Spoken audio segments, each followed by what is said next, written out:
소리가 조금 울리죠?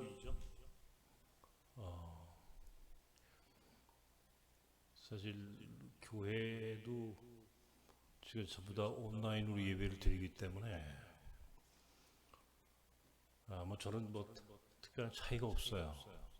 여러분 아시다시피 제가 뵈는 게 없지 않습니까?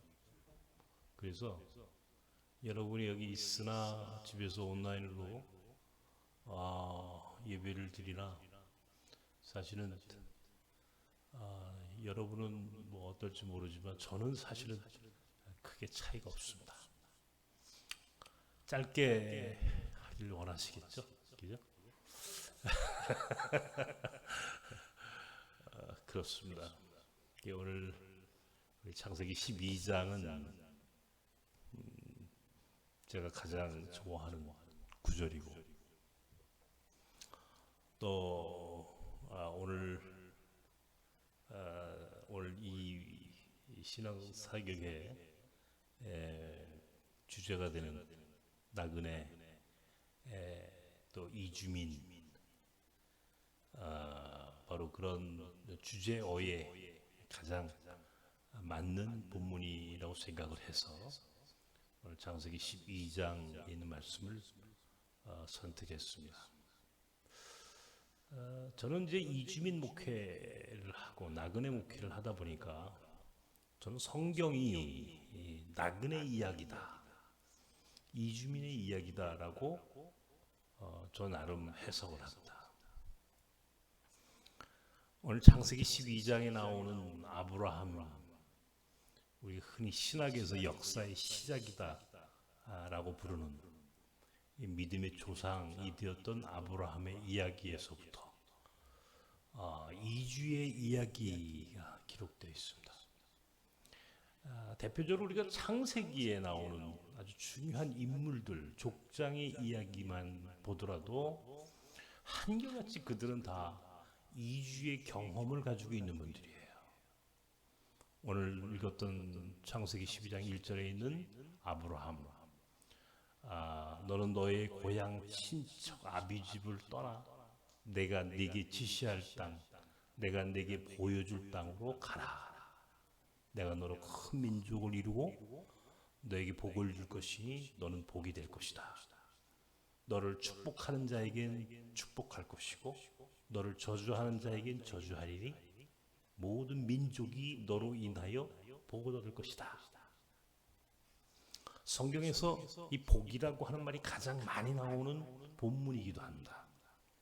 그런데 그 복이라고 하는 축복의 믿음의 조상 복의 근원이 되었던 아브라함의 삶의 조건이 바로 하나님이 원하는 곳으로 떠나가라. 오늘 읽진 않았습니다만 12장 4절에 아브라함이 그의 조카 롯과 함께 하란을 떠났을 때 그의 나이가 75세였다 이런 말씀이 기록되어 있습니다. 다시 말하면 75년을 살았던 갈대아 우르라고 하는 그의 고향, 75년의 삶을 살았던 곳에서 한 번도 가보지 않은 미지의 땅 가나안으로 떠나라 하셨을 때에 아브라함은 순종했다. 여러분 75세 된 노인이 새로운 미지의 땅으로 떠난다. 이게 결코 간단한 이야기가 아니죠. 굉장히 참으로 귀한 믿음으로 아브라함이 순종했다는 것을 보여줍니다. 아브라함의 순종. 믿음이란 순종이다 말이에요. 또 한 사람의 인물이 리브가입니다. 리브가. 아브라함의 아들 이삭 그리고 그 이삭의 아내가 되었던 리브가.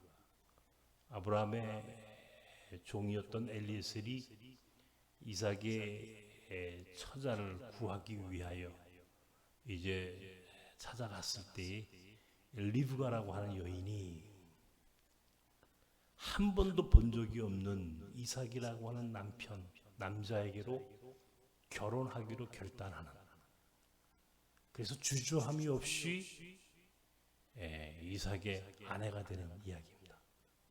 성서에서 가장 주도적인 여인이다. 가장 CEO적인 인물이 누구냐 그러면 바로 리브가라고 그래요. 오늘로 얘기하면요, 리브가는 결혼 이주 여성의 시작이에요. 그죠? 결혼 이주 여성. 본인이 자신의 삶을 주도적으로 결단하는 모습. 믿음이란 결단이에요. 믿음이란 결단이다. 그 리브가라고 하는 여인의 삶에도 이주자라고 하는 키워드가 숨겨져 있다는 것을 보게 되죠. 또 한 사람의 인물이 야곱입니다. 이삭과 리브가에게는 에서와 야곱이라고 하는 두 아들이, 쌍둥이 아들이 있었습니다. 야곱은요, 태생적으로 차남이에요. 두 번째 아들입니다. 그가 태어날 때부터 자신의 형 에서의 발목을 붙잡고 나올 만큼 그런 욕망이 꿈틀대는 사람이었어요. 성공에 대한 욕망. 그래서 형을 속였고 아버지 이삭을 속이는, 그렇게 해서라도 성공하고 싶고 축복받던 인생을 살고 싶다는 그런 그 의지, 그 열정이 야곱에게는 있었어요. 그런데 공교롭게도 그가 장막에 있을 때는, 다시 말하면 그의 부모 형제가 머물고 있는 그 장막, 우리 장막이라고 그러죠. 텐트였을 테니까 그 당시에. 그 집에 있을 때는 그가 욕망하고 꿈꿨던 성공을 이루지 못해요. 창세기 28장에 보면은 야곱이 이제 광야로 떠나오는 장면이 기록되어 있습니다. 소위 야곱이 하나님을 만나는 베델의 경험을 하게 되죠. 그리고 그가 그 베델에서 하나님께 서원합니다. 다시 내가 이 광야에서 이제 아버지의 집으로 돌아올 수 있기를 기도하면서 하나님께 서원하는 거예요. 광야의 삶을 삽니다. 외삼촌 라반의 집에서요, 적어도 20년이 넘는 세월을 그런 외국인 이주 노동자로 살아갑니다. 그죠? 이주 노동자예요. 삼촌이 월급도 주지 않았어요. 임금 체불도 합니다. 거기서 4명의 여인하고 결혼을 합니다. 그리고 한 일가를 이루고, 그리고 그에게 12명의 아들이 생겼고 이스라엘 민족의 시조가 되었으며, 급기야 그의 이름 야곱을 이스라엘이라고 이름이 바뀌어질 만큼 엄청난 축복을 받은, 성서에서 가장 대표적인 성공 사례로 꼽히는 인물이 야곱입니다. 그 야곱의 인생에도 이주자라고 하는 키워드가 숨어져 있습니다.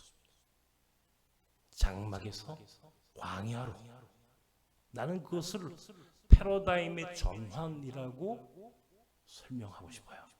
패러다임의 전환. 인생을 성공하려고 하면 야곱처럼 이 패러다임의 전환을 이룰 줄 아는 사람이 되어야 한다. 믿음이란 야곱처럼 열정이 있는 사람, 의지가 충만한 사람. 그의 11번째 아들이 요셉입니다. 야곱은 가장 사랑했던 여인 라헬에게서 태어난 요셉을 편애했습니다. 사랑했습니다. 그런데 그 요셉이라는 인물도 가만히 보면은 평탄치 않았어요.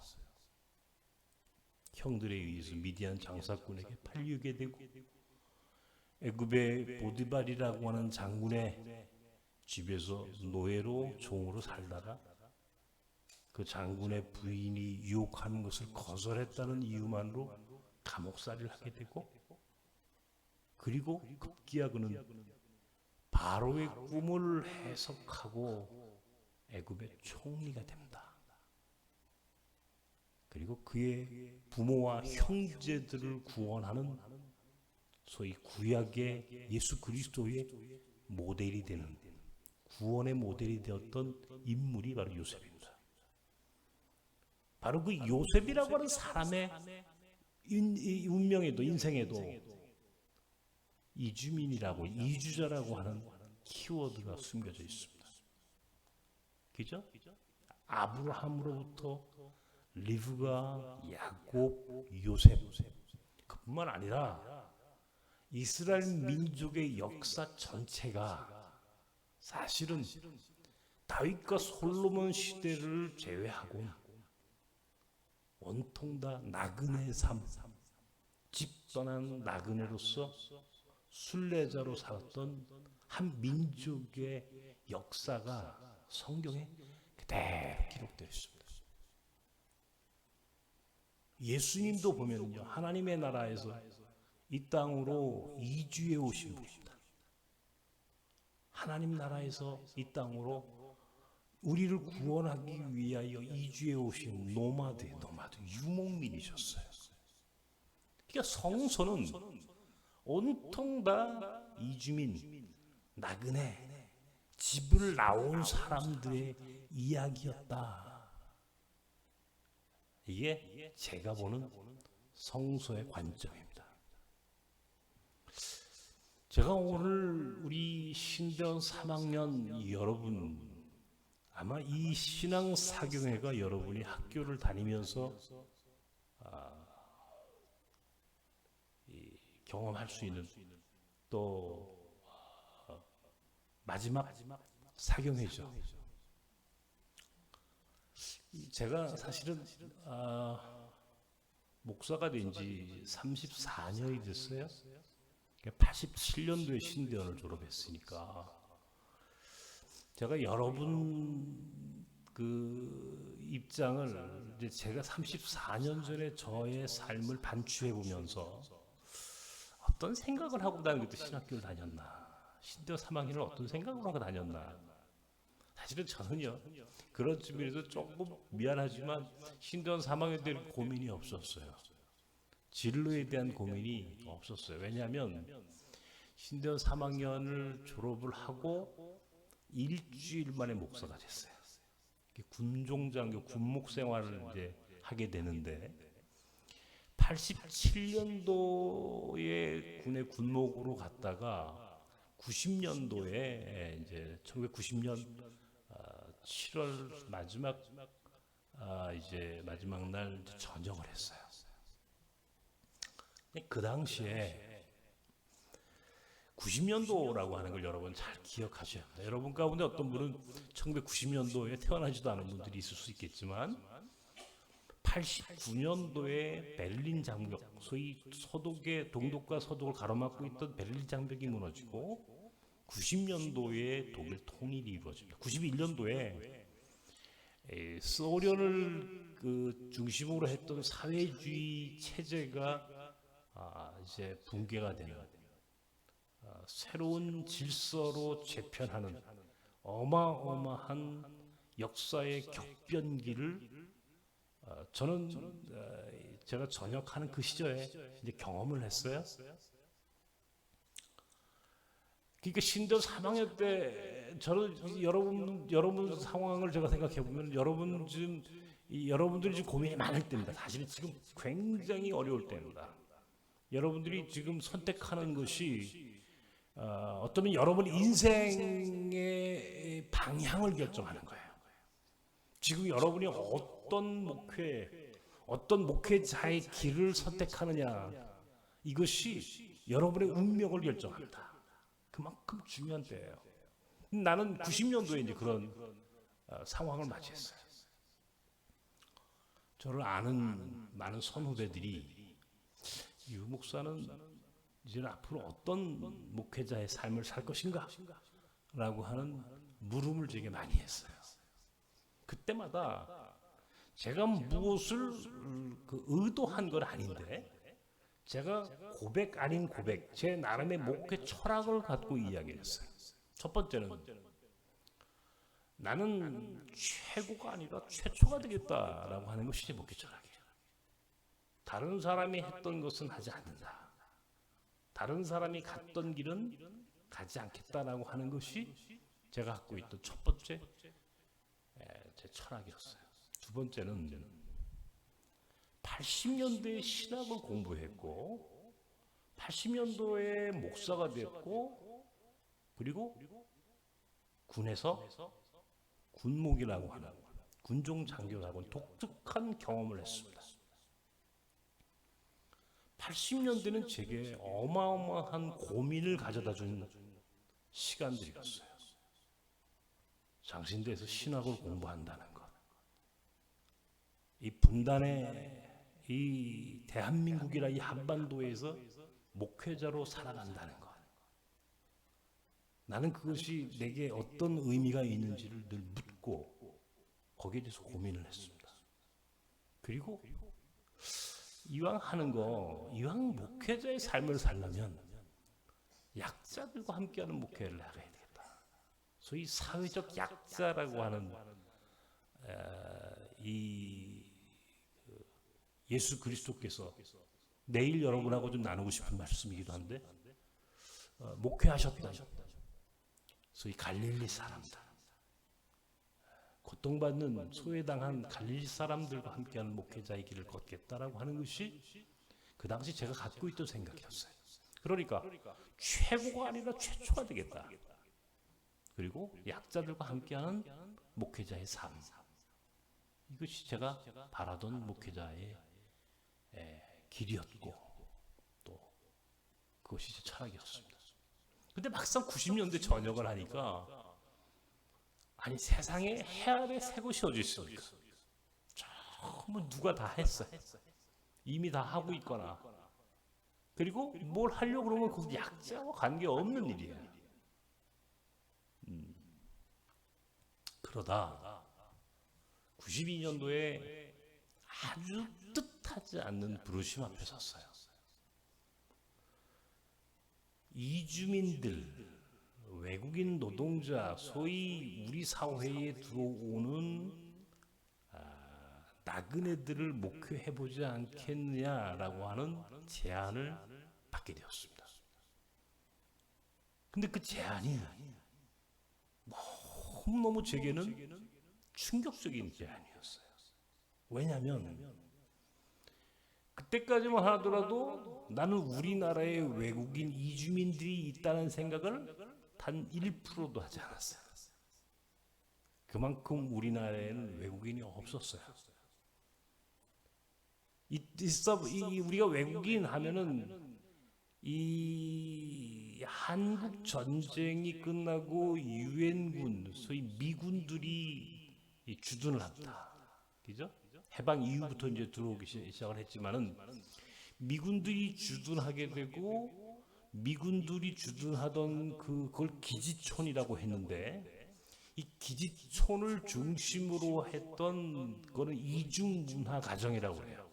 우린 지금 다문화라는 용어를 쓰지만은 그 당시에 기지촌을 중심으로 했던 새로운 가족의 형태를 이중 문화 가정이라고 하는데 그 미군들을 비롯한 이중 문화 가정, 우리는 흔히 아주 인권의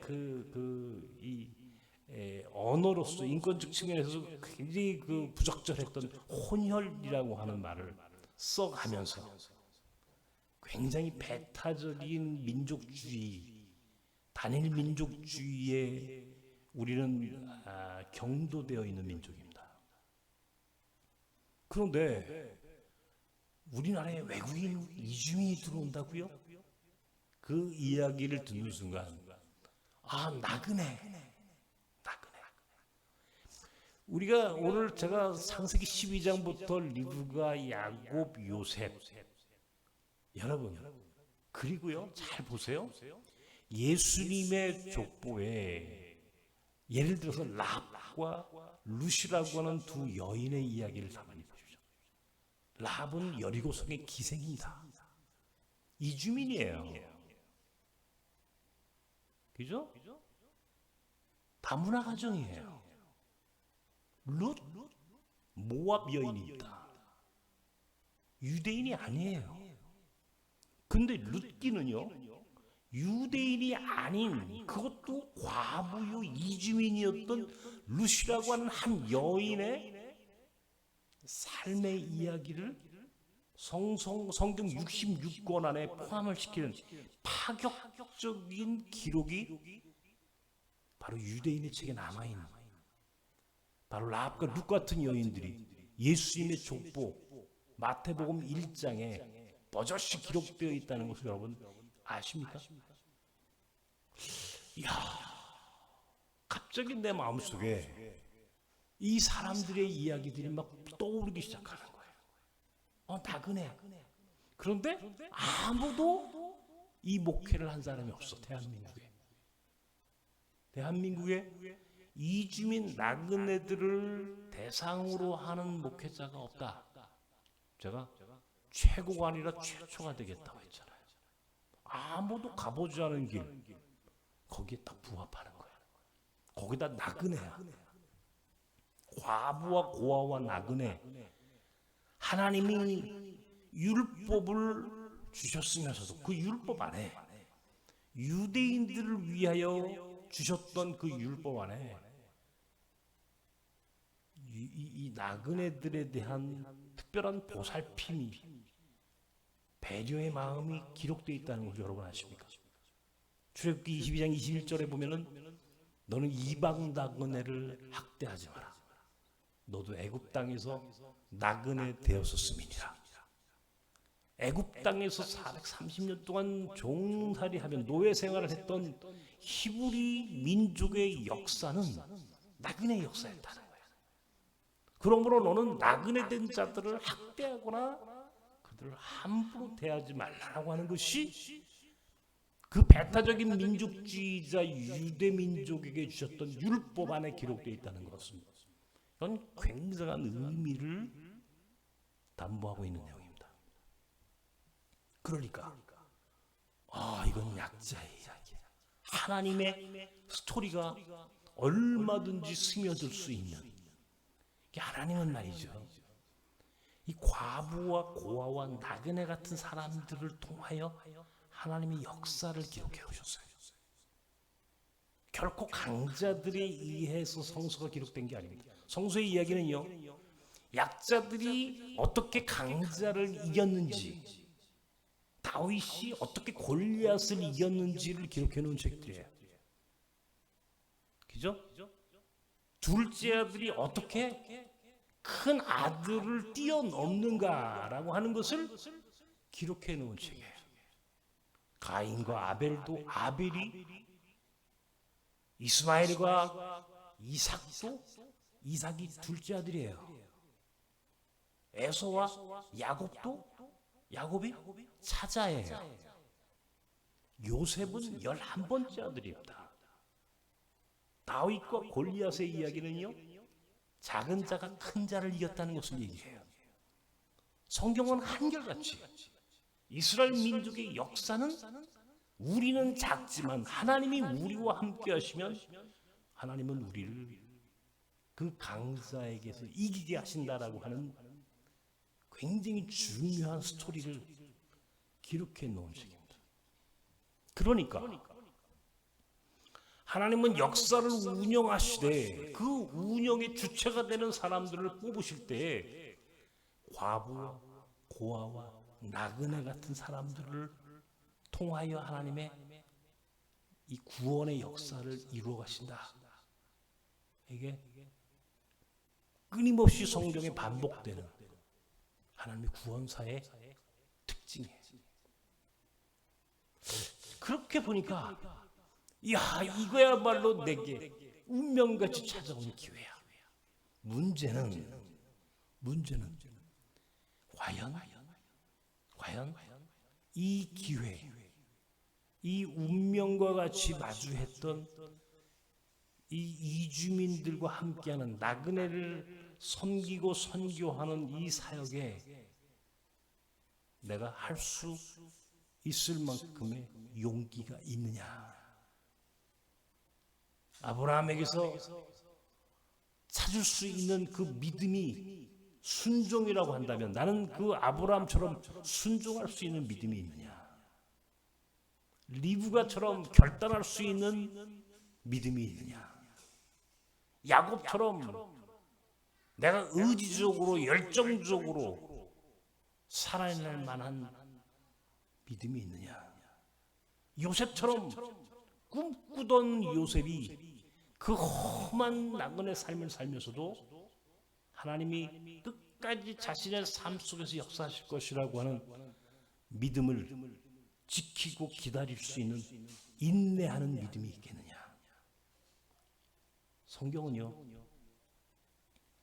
바로 아브라함의 순종, 리브가의 결단, 야곱의 열정, 요셉의 인내 같은 믿음을 통하여 하나님의 쓰시는 사람이 되는가, 되지 않는가 결정합니다. 나는 가끔씩 우리 신학생들, 장신대 후배들에게 이런 이야기를 해요. 아까 서두에 이야기했던 것처럼 오늘 이 신앙 사교회가 여러분 그냥 여러분에게 그냥 매년 주어지는 시간들, 한번 지나가는 이례적인 그냥 이벤트로 끝나는 신앙 사교회라고 한다면 대단히 애석한 일입니다. 나는 오늘 이 시간이 여러분의 운명을 결정할 수 있는 대단히 중요한 시간이라고 생각을 해요. 여러분이 어떤 목회자의 삶을 살 것인지를 결단하는 지금의 이 시간들이 여러분의 운명과 인생을 결정하는 거예요. 특별히 코로나 팬데믹의 상황은 이게 결코 녹록지 않습니다. 코로나 이전과 코로나 이후는 완전히 다른 세상을 만들 겁니다. 더욱이 교회는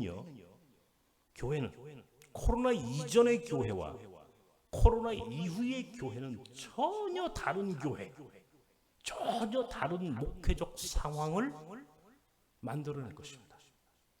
그런 의미에서 여러분들은 위기의 시대를 살고 있는 사람들이에요. 미안한 얘기지만 사실은 여러분은 매우 불행한 시대에 살고 있는 사람들이에요. 기회가 별로 없어요.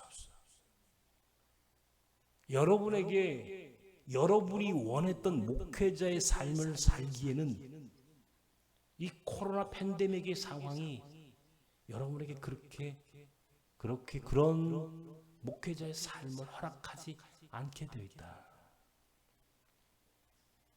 어떻게 할 거냐? 어떤 목회자의 삶을 살기를 결단하느냐? 나는 오늘 이 신앙 사경회의 주제에 우리 여러분들이 참여했다는 것은 그런 측면에서 매우 다행스럽고 불행한 오늘 이 상황이지만 그럼에도 불구하고 여러분들은 이 위기를 기회로 바꿀 수 있는 몇 안 되는 선택받은 사람들이라고 나는 확신해요. 그런 의미에서 난 여러분들이 오늘 이 신앙사경회를 선택한 여러분의 선택이 여러분의 삶을 바꾸기를 원합니다.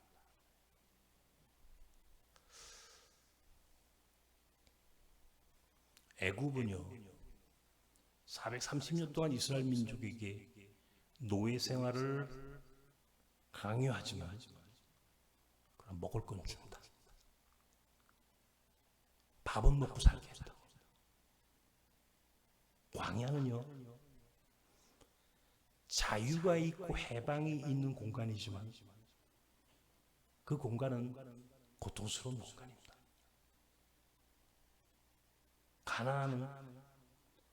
가나안은 바로 그 애국과 광야를 넘어서 마지막 그들이 가야 할 목적지였습니다. 애국과 광야 사이에는 홍해가 있었고 광야와 가나안 사이에는 요단강이 있었습니다. 그러니까 성경은 늘 패러다임의 전환을 우리에게 가르쳐줘요. 애굽에서 광야로, 광야에서 가나안. 애굽에 머물러 있기를 원하는 것이 아마 이것이 오늘 대다수의 보통의 사람들이 사는 길입니다. 왜? 거기에는 먹고 살 문제는 해결이 된다라고 믿기 때문입니다. 인간은 경제적 동물이기 때문에 당장 먹을 것, 이 문제가 가장 곤혹스러운 선택의 기준이에요. 신학생들이 가만히 보면은 신대 3학년쯤 돼가지고 졸업할 때쯤 되면은 고민 조금 하다가 대부분이 똑같은 길을 갑니다. 거의 90%는 거의 교회로 들어갑니다. 교회. 여러분이 아는 것이 그래도 교회를 제일 잘하니까. 여러분이 어렸을 때부터 살았던 것이 교회고, 그리고 여러분이 가야 할 것이 교회라고 믿었기에 대부분은 교회로 돌아갑니다. 나는 기존의 제도권의 교회를 난 애굽의 종살이 하는 것과 같다라고 믿는 사람이에요. 어쩌면 거기서 밥은 먹고 살 수 있을지 모르지만 행복하진 않습니다. 적어도 내게는 그랬어요. 그러다가 나는 애굽에서 살기 싫다. 나는 이렇게 구속받고 살고 싶지 않다. 나는 자유로운 삶을 살겠다. 그 대신 그것이 광야여야 한다는 조건. 자유와 광야를 대비하면 자유는 좋은 것 같은데 광야는 싫어. 애굽은 싫은데 먹고 살 수는 있어. 다 긍정과 부정이 함께 공존하죠. 근데 홍해가 가운데 있습니다. 넘어야 합니다. 애굽에 와가지고도 광야에 와가지고도 이스라엘 민족은요 계속 바로에게서 먹고 살았던 그 바로가 주었던 경제, 바로가 보장해 주었던 음식, 먹고 사는 문제를 계속 기웃거립니다. 그것을 잊어버리지 못해요. 마실 물이 없고 먹을 것이 없으니까 아론과 모세에게 원망하고 불평하며 항의하고 우리가 죽을 곳이 없어서 이 광야에서 죽게 하느냐고 막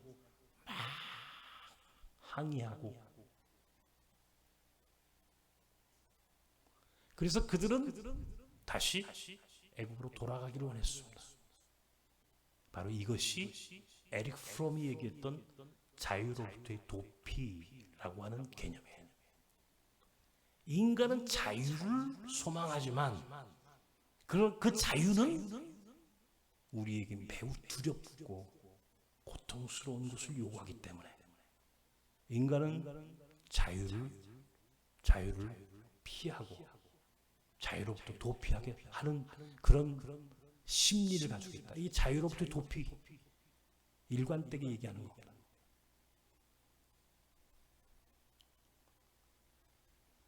나는 오늘 적어도 이 신앙 세미나에 오늘 참석한 우리 신학생, 신대 3학년 학생들이 홍해를 건너기 원해요. 그리고 나중에 요단강까지 건널 수 있기를 바랍니다. 패러다임의 전환을 이루어야 한다. 제가 그랬어요. 패러다임의 전환. 이건 과학 철학에서 처음 쓰는 용어입니다. 토마스 쿤이라고 하는 유명한 과학 철학자가 1962년도에 썼던 과학혁명의 구조라고 하는 책에서 이 패러다임 시프트라고 하는 말을 처음 써요. 그죠? 오늘날 우리가 살아가는 이 4차 산업혁명을 가만히 보십시오. 우리가 살고 있는 이 시대는요, 어마어마한 변화를 우리에게 경험하게 하죠. 과거에는 한 번도 본 적이 없는, 과거를 고집하거나 과거로부터 벗어나지 않으려고 하는,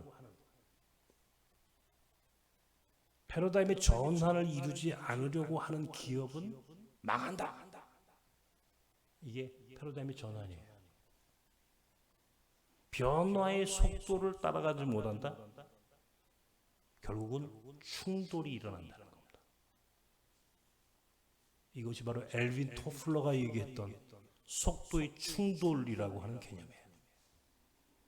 속도가 100km로 달려야 할 고속도로에서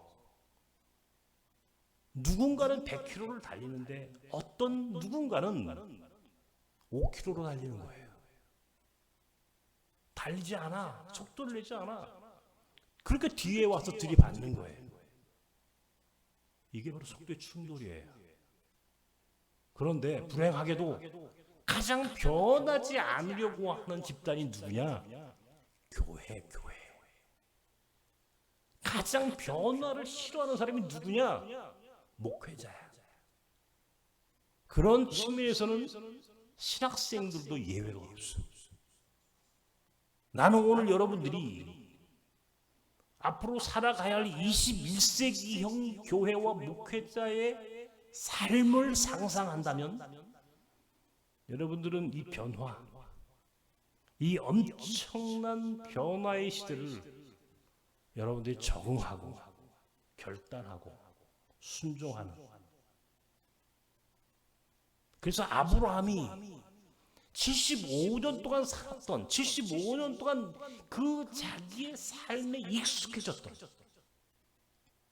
익숙해진 거죠. 75년을 살았는데 익숙해졌던 갈대아 우르라고 하는 곳에서 하나님이 가라고 하는 한 번도 가보지 못한 땅으로 떠날 때의 그의 마음, 430년 동안 애굽 땅에서 길들여졌던 노예들이, 히브리 노예들이 홍해를 건너서 광야로 뛰쳐나올 때 가졌던 바로 그런 마음들, 여러분 생각해 보십시오. 75년 동안 익숙해졌어요. 430년 동안 익숙해졌어요. 오늘 여러분이 살았던 지금까지 교회라고 하는 문화와 전통과 관습에 철저하게 익숙해진 여러분들이 신대원 3학년을 졸업해서 새로운 미래의 땅으로 가라고 할 때 여러분들이 과연 그 익숙함과 결별할 수 있는가? 익숙함을 떨쳐버리고 익숙함과 결별하고 헤어질 수 있는 용기가 있는가? 이게 여러분의 운명을 결정하는 거예요. 나는 아브라함이 그런 용기가 있는 사람이었다고 생각해요. 75년을 살았던 그의 고향, 친척 아비집을 떠났다고. 리브가라고 하는 여인이 자기의 아버지, 부모, 형제가 있는 곳에서 한 번도 가보지 않은 이삭이라고 하는 남자를 선택하고 떠날 때 그 여인의 마음, 그건 용기야. 야곱은 어쩔 수 없이 장막에서 광야로 패러다임의 전환을 이루었어요. 본인이 원했든 원치 않든, 그러나 그렇게 해서 떠나온 외삼촌 라반의 집에서의 20년이 넘는 나그네 생활, 그때 그가 가졌을 마음, 요셉이 애굽의 노예로 감옥살이를 하면서 그 모진 인생을 살았던 그 요셉이라고 하는 청년의 나그네 된 삶을 살았던 요셉이라는 청년의 마음, 나는 그 마음들이, 그것이 믿음이라고 하는 모습으로 오늘 우리에게 그대로 다가오죠. 나도 그런 삶을 살기를 원해서 여기까지 왔고, 잘했든 못했든 나는 지금 그 생활을 30년을 하고 살아. 그리고 오늘 여러분에게 성경의 이야기와 더불어 내 이야기를 해주면서 나는 여러분도 용기를 내기를, 그리고 결단하고 순종하기를, 패러다임의 전환을 이루기를, 익숙함과 결별하기를, 그래서 애굽에서의 삶이 아니라 광야에서 삶이라도 얼마든지 행복할 수 있다는 것을 여러분이 믿고 자유로운 나그네 생활을 선택해 보기를 이야기하고 싶은 거예요. 신학생들이요, 나도 어렸을 때부터 그 교회에서 자란 사람 아닙니까? 그죠? 지금도 나는 목회를 하고 있고 하지만 너무 온실 안에서 살아. 응? 이 온실 밖에서 밖으로 나가려고 하는 의지가 부족해. 의지가 박약해. 내가 볼 때 교회라고 하는 관성이, 교회라고 하는 곳에서 끌어당기는 힘이 너무 강해 우리에게. 근데 교회 밖으로 한번 나가보라 말이야. 교회 밖에도 또 다른 교회가 있어. 교회 밖에도 또 다른 하나님이 역사하시는, 눈에 보이지 않지만 그 교회가 있다고. 어? 제도권 안에 익숙해진 오늘 우리 신학생들과 목회자들이 이 익숙해진 애국과 같은 75년 동안 아모리를 살았던 갈대 우르와 같은 고향 친척 아비집을 떠나서 한번 새로운 땅으로 떠날 수 있는 용기가 있다면 나는 여러분이 새로운 교회에 여러분이 마주할 수 있다라고 난 믿는 거죠. 야성을 키워야 돼. 야성. 야생성이 필요한 거예요. 그냥 너무 온실 속에 길들여지면요, 이게 바람이 불고 눈보라가 치고 조금 어려워지면요 그냥 죽어요. 온실밖에 못 나와. 그런데 들꽃은요, 그 모든 비바람에도 살아남는다. 그게 야생성이야. 야성을 키워야 되는데 야성이 너무 부족해. 아쉬운데. 근데 성경을 아까도 얘기했잖아요. 성경은 한결같이 나그네들, 온실 속에 있는 인생들의 이야기가 아니야. 온실 밖에 자기들이 살았던 삶의 울타리를 뛰어넘는, 경계를 뛰어넘을 줄 아는 사람들의 이야기라고. 그죠? 경계를 뛰어넘어야 돼. 지금까지 우리에게 가르쳐줬던, 우리가 그 익숙한 그 문화 너머에, 그 관습과 전통 너머에, 교회가 가르쳐줬던 그 오래된 복음화 너머에 있는 또 다른 세상을 상상할 수 있는 목회적 상상력이 충만한 사람은 나는 하나님이 쓰신다고 보는 거예요. 코로나 이후의 교회, 코로나 이후의 공동체는, 그리고 목회자는 이 변화된 세상 그 너머에 있는 것을 볼 수 있고, 그 너머에 있는 땅을 선택할 수 있는 사람을 하나님은 픽업하시는 거예요. 그런 사람에게 기회를 준다. 그러니까 코로나는 위기지만 동시에 기회야. 코로나는 모든 사람들 90%에게는 위기지만 구별받은 10%에게는 기회가 될 수도 있어. 근데 누가 기회를 얻느냐? 아브라함처럼 떠나본 사람. 75년을 살았던 그 집을 떠나볼, 이 자기 고향 아비집을 떠나본 사람. 리브가처럼, 야곱처럼, 요셉처럼 그 자기 집을 떠나볼 줄 아는, 430년 동안 길들여졌던 애굽을 떠나겠다라고 하는 그 노예 근성으로부터 자유하고 싶은 그들에게만 기회가 주어지는 거죠. 그것이 나는 지금 여러분 앞에 지금 기다리고 있고, 여러분은 가장 지금 가까이서 그것을 선택할까 말까 그런 지금 삶을 살고 있는. 나는 최고가 아니라 최초가 되겠다고 했는데 지금까지도 나는 그 원칙을 고수하려고 해요. 그래서 우리 나성 공동체 모든 사역은요 다 최초입니다. 아무도 해보지 않은 것만 해보면 실험적으로 망해도 돼. 왜? 실패해도 상관없어. 왜? 그 자체로 의미가 있는 거예요.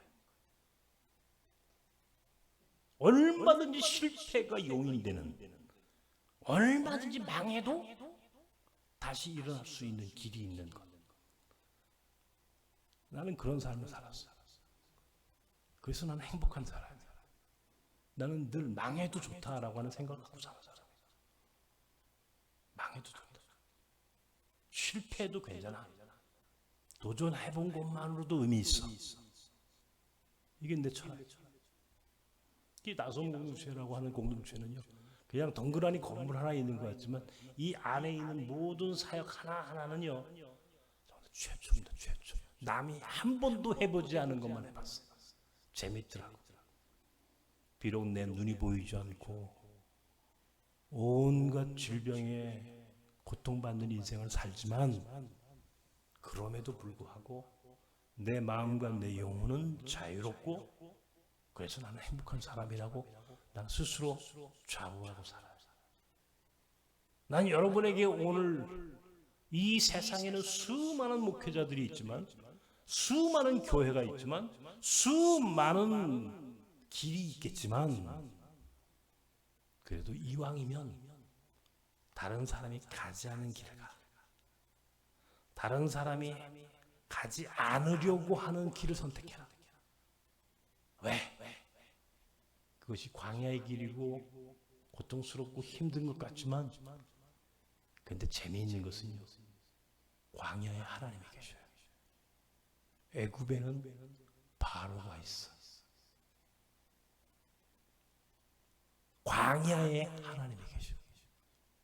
광야에. 거기서 만나와 메추라기를 먹게 되고 마라와 무리바의 샘물을 먹을 수 있는 기회가 주어져. 마지막으로 광야에서 가나안으로 넘어가는 길에 요단강이 있었습니다. 성경에 보면은 요단강 물이 범람하는 계절이었다고 그랬어요. 도저히 그 길을, 그 요단강을 넘을 수 없어.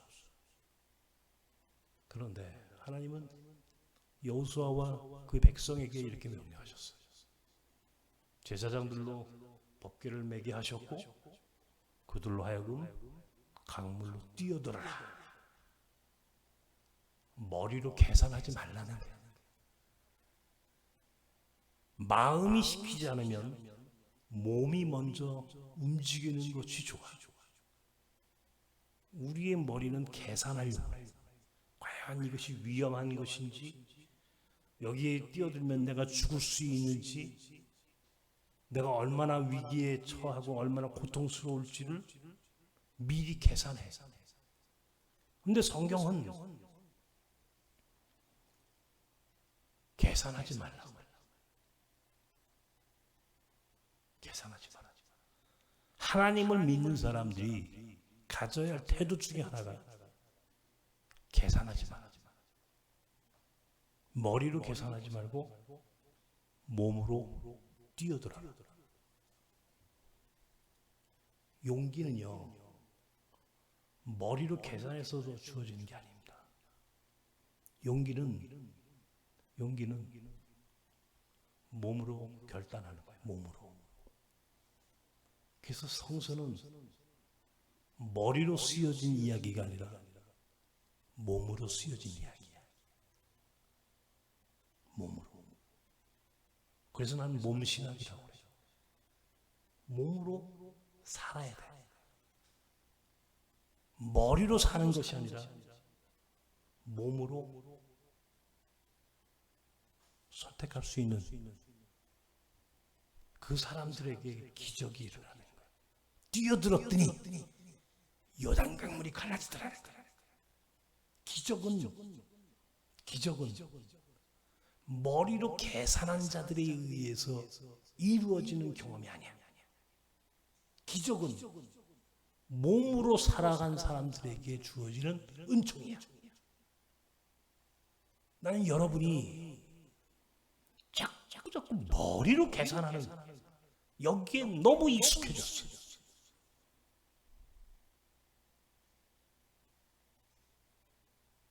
그런데 이제 여러분들이 신대원 3학년 마지막 이제 선택의 기로에 선 여러분들이 그런 의미에서는 몸으로 선택할 수 있는, 몸으로 결단할 수 있는 사람들이 되었으면 좋겠어요.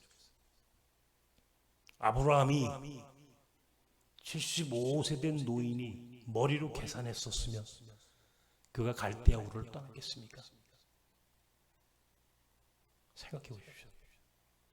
75년 동안 살았던 그의 고향을 떠날 수 있었겠습니까?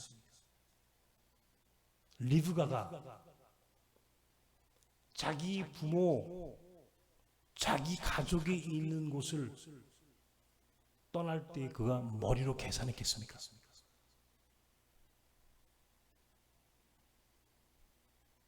머리로 계산해서 떠나지는 게 아니에요. 오늘 제목을 가출해야 성공한다. 그래서 가출해야 성공한다.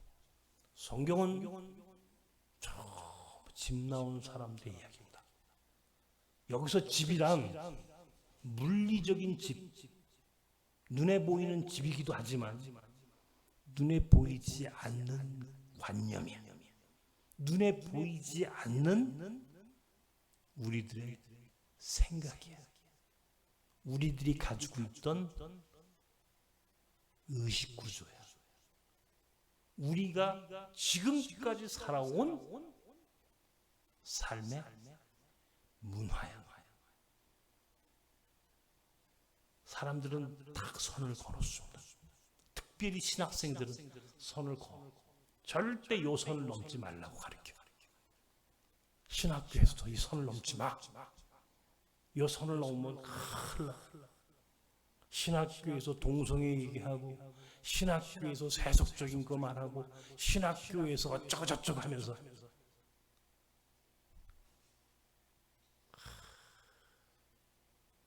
얼마나 불행한 시대냐고요. 응? 그리고는 너희들은 교회만 생각해. 그 교회가 뭔데? 오늘 그 교회가 어떤 교회인데? 손가락질 당하고 세상 사람들한테 욕먹고 온갖 폐악질을 다 하는 것이 오늘 교회인데, 하지 말라는 세습이나 그 종교 권력에 아부하는 자들이 줄 서서 교단과 장신대를 다 망가뜨리는 오늘 이 한국교회가 고작 여러분들이 선택하는 교회여야 한다고? 그런 교회를 여러분들이 선택하고 싶다고? 그 정도밖에 되지 않는 오늘 그런 신학교에서 그런 목회자들의 삶을 살겠다고? 한국교회 미래가 불행해져. 한국교회 미래가 소망이 보이지 않아. 이제는 용기 있는 아브라함처럼 선을 넘을 수 있는 사람이지. 리브가처럼 사람들이 가족이라고 하는 그 전통과 관습과 의식과 모든 것들로 가치 체계를 만들어놨던 그 선을 뛰어넘을 수 있는 용기, 그런 자유, 바로 그 사람들에 의해서 성소가 쓰여진 것처럼 그들에 의해서 하나님의 나라가 만들어진 것처럼 그런 신학생들이 단 몇 사람이라도 나왔으면 좋겠어요. 오늘 이 예배에 참여한 여러분들 가운데 나는 그런 사람들이 있었으면 좋겠어요. 그들이 남은 자야. 성경이 말하는 남은 자, 소위 렘넌트, 남은 자의 사상의 주체가 되었던, 구루터기가 되었던 이들은 바로 그런 사람들이에요. 도덕적으로, 윤리적으로, 율법적으로 완벽한 사람들이 아니야. 그들은 선을 넘을 줄 아는 용기, 그리고 그 자유를 향해서 결단할 수 있는, 바로 그런 사람들에 의해서 역사가 쓰여졌고 그들에 의해서 하나님의 구원의 역사가 완성된다는 것을 나는 믿어요. 여러분들이 아브라함처럼 그렇게 길을 떠났으면 좋겠어요. 리브가와 야곱과 요셉처럼 그렇게 길 위에 인생을 살았으면 좋겠어요.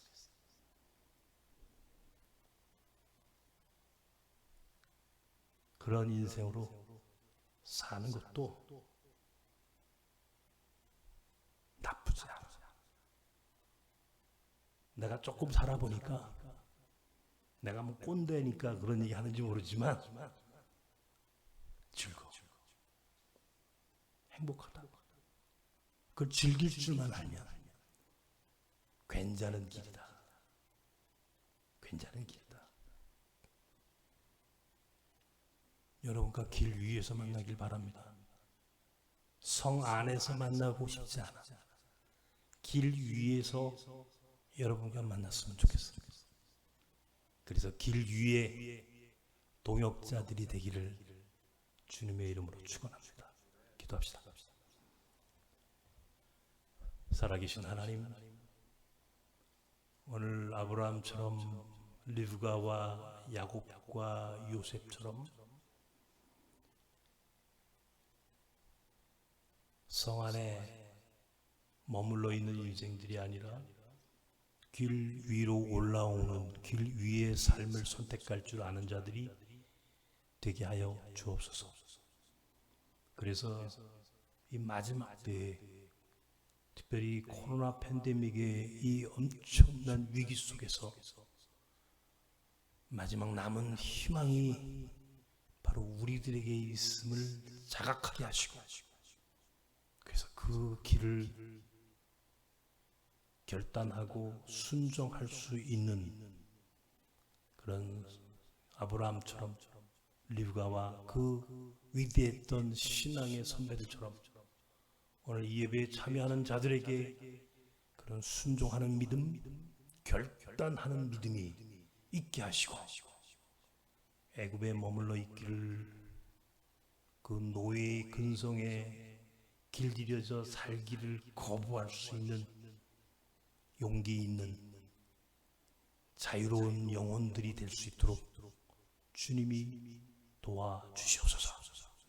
이제는 우리 주 예수 그리스도의 크신 은혜와 하나님의 사랑과 성령님의 교통하심이 오늘 예배와 함께한 모든 이들과 저들의 인생 외이대와 영원까지 함께 하시기를 축원하옵나이다. 아멘.